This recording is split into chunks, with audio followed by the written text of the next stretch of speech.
kalamansi. Good morning po mga abyan natin, mga amigo amigas, buenos dias mga senyoritas senyoritos dyan.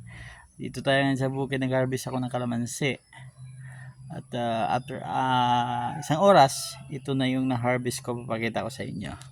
Na-harvest ko siguro almost 3 kilos siguro yan.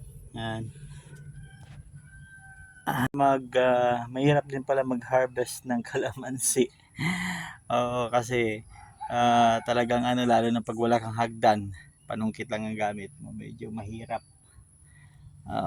Wala kang kasama, walang tagapulot sa mga nalalaglag, kaya wala. Pero kailangan namin sa resto. Thank you very much sa inyong panonood. Bye bye, God bless sa lahat.